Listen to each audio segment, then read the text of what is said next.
What's going on, guys? Welcome back to 4K Motoring. I'm Chris, and today we're going to talk about the Ducati behind me. I know it's been a little while since I've given an update on the Multistrada V4s, the 2022 model that we got a couple months ago.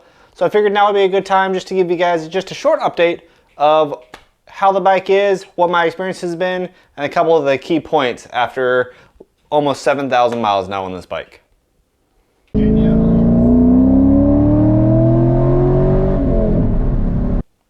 So first things first, I want to bring up the fuel economy of this V4 Multistrada.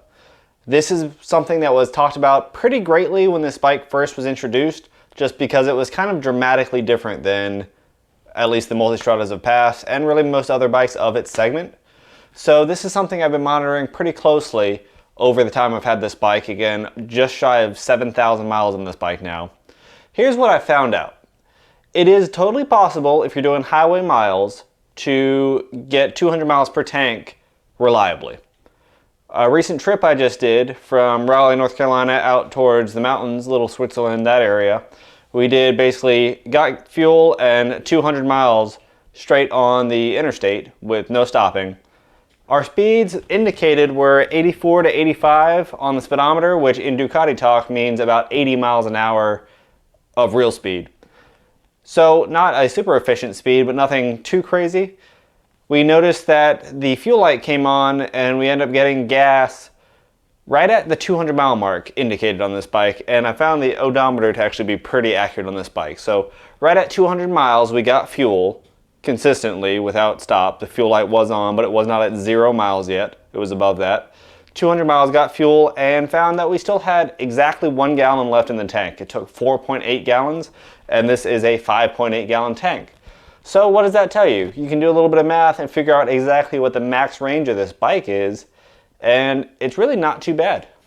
Now I say that, but my last Multistrada, the 2015 1200S, was able to, on trips similar to that, get 250 miles per tank without even being fully out, whereas if the math serves right, you could probably get close to 250 miles with this, but you'd be totally dry, nothing left in this tank whatsoever. And that's not really how you want to run a bike, especially with fuel pumps, that sort of thing. On top of that, the city mileage is where this bike really seems to have a big hit. And low 30s is very common with this bike. I think my last Multistrada, the 2015, I would get high 30s to low 40s is kind of how my day-to-day riding was. On this bike, I'm seeing very low 30s for that combined, mostly city, but combined riding, and that's definitely worse. One of the key attributes I found for this bike in particular that makes the mileage so poor, and I think was an oversight on Ducati's behalf, is that the gearing, specifically 6th gear, but the gearing on this bike is very short. And for a bike like this, it's not really designed to go top speeds, that's fine. This bike, I think, is limited right around 145 miles an hour. I don't need to go much faster than that. The 6th gear in this bike is putting pretty high RPMs even at highway speeds that I think could be lowered, and to increase that efficiency just a little bit. I noticed on some roll-on races that I had with, KTM 1190 Adventures and some similar adventure bikes of the time, both in RPM range and in acceleration, their 5th gear was very close to the 6th gear on this V4S. That tells me a little bit about some of the ratios. I'm pretty sure we could look up ratios and find out that numbers are pretty similar, but that's why this bike seems so fast in every gear, is just because it's a little bit shorter gearing. And I don't know if that was intentional on Ducati's part, but I know as a side effect of that, our fuel economy has suffered. I would love to see, in maybe a revision, we redo some of the gearing, specifically 6th gear.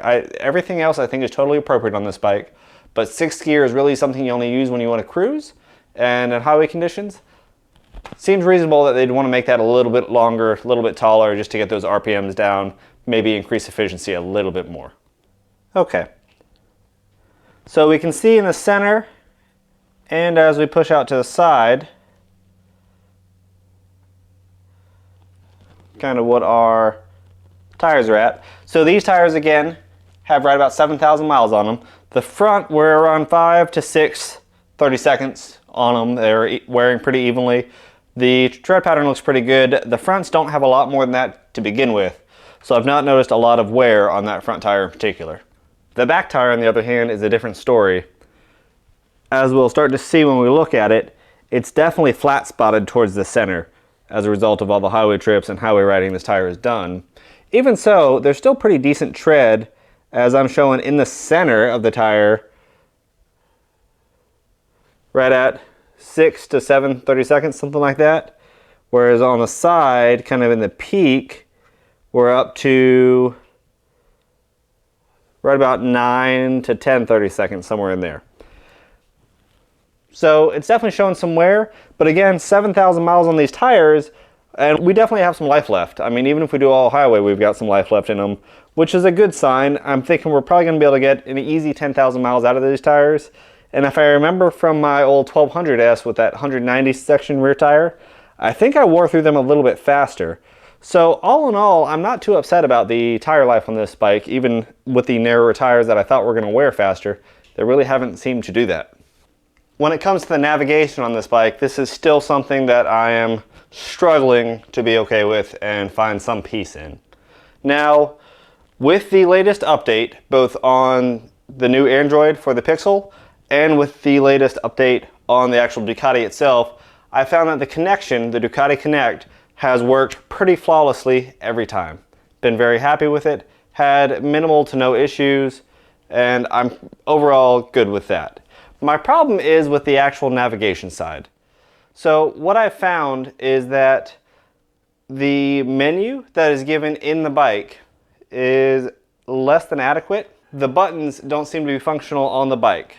So when I move the stick around, it seems to do nothing at all. Doesn't highlight anything, doesn't select anything. I have to manually open the Cigic navigation app on my phone after the Ducati Connect is open, and that's how I get it to work. This is definitely pretty frustrating. On top of that, once it is all working, any sort of notification or anything like that that pops up on my phone that shows in front of the main screen or minimizes the screen that's up there, everything shuts down.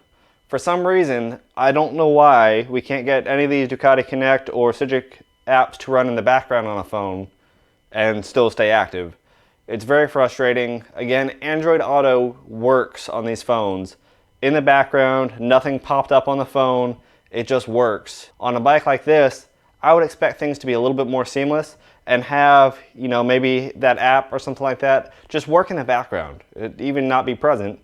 And then when it is working, and this has been true with even the wireless Android Auto, the Wi-Fi connection on this Pixel 6, this may be more of a Pixel 6 problem, the phone gets super hot. And that's just anytime it's doing that Wi-Fi sharing, it just gets really hot. When it gets hot, it stops receiving a charge.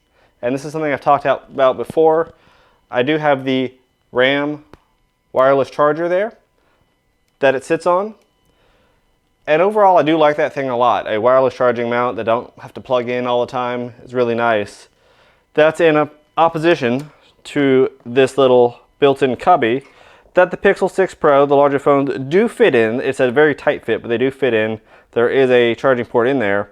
But this is a non-ventilated black box that sits above the bike. This thing gets so hot and the phone gets so hot inside this with no airflow that it also stops charging. This is clearly an issue on a phone that's getting really hot and just using more power due to that Wi-Fi connection. So overall, if you're taking long trips, this can be kind of an issue, as the phone will either shut down features, so your navigation is something you'll lose because the phone is slowed down because it gets so hot, or it'll just die because it's not receiving a charge because it gets so hot. Either way, it's not a good solution, and I'd like to see something better for both the phone side and for the bike side. Aside from all that, I really do like just about everything about this bike. I've become way more comfortable on the bike than I did when I started. There was a noticeable, learning period or acclimation period compared to the 1200S that I had on, just getting used to the bike, feeling comfortable on it. The way the suspension acts is a little bit different. I don't know I'd say it better or worse. It's definitely better for a passenger and probably better off-road than it was before. It was a little harsher to start with than, say, the old 1200S, the previous generation Multistrada was. And I know that one was not really designed to go off-road, so that's probably a lot of it. But that took a little of adjustment. The 19-inch front tire, the suspension layout, the overall frame geometry was just a little bit different than the 1200S that, I'll be honest, took me a little while to really get used to. But now I feel pretty comfortable on it. It took, you know, a couple thousand miles for me to get there. Overall, all the technology seems to work really well. The radar is amazing. I love it, especially if you're using it as a commuter bike, stuck in traffic, something like that. It works great. It doesn't do the full stop feature, but it does get you down. I mean, obviously it's a motorcycle. It does get you down pretty slow. I mean, 20 miles an hour or so, it seems to work just fine, and anything above that. So pretty good in traffic. The brakes aren't quite as bitey as I'd like them to be. I've noticed the front lever has a little bit more squish than I think it should. I mean, it almost goes back to the handlebar. It almost feels like there's air in the lines. I have bled it again since I got the bike, and it really hasn't seemed to change. I don't know if there's air in the system somewhere, or this is just how this system is now. I do plan on changing to the upgraded Panigale pads, just to have a little bit more front end bite, because I think that'd be helpful to my riding style. But other than that, it does seem fine. The lighting is good. The cornering lights work fine. I mean, everything works, you know, just like my old one did, only obviously it's a new bike and a little bit more refined all the way around. And I can't say a whole lot bad about it. You guys have been along for the ride for most of the issues I've had with this bike so far. The recalls, the updates, kind of all the changes. I did misspeak on the last video. Although the Cigic app on the phone supports Android Auto, it does not use that Android Auto on the bike. So you still don't have Android Auto on the Ducati. Hopefully soon we'll be doing something with the exhaust, maybe a full system if we can find one. They seem to be out of stock everywhere. And there's a graphics kit that might be going on the bike as well, just to make it look a little bit different. If you guys haven't been following the MotoGP season so far, man, in the last couple races, Ducati has been dominant. And all season long, they've been doing pretty well. But the last couple races especially, they have been on a whole different level. So I've been waiting to see. They did win the Constructors' Championship already. They have enough points. But if one of the riders, either Bagnaia or Bastianini, win the overall Riders' Championship for this year, I plan on getting a full vinyl kit for the bike, just something a little bit different, a little bit more unique to make it stand out. Overall, love the bike. I'm very happy with it, and I'm excited to see how Ducati kind of keeps going with it and where they go from here. This has been fantastic so far. I've had a lot of good experiences, and I'll definitely keep you guys updated as the experiences keep going. I'm Chris, this is 4K Motoring. If you haven't hit that subscribe button and like this video yet, please do, it helps us out. We'll see you next time.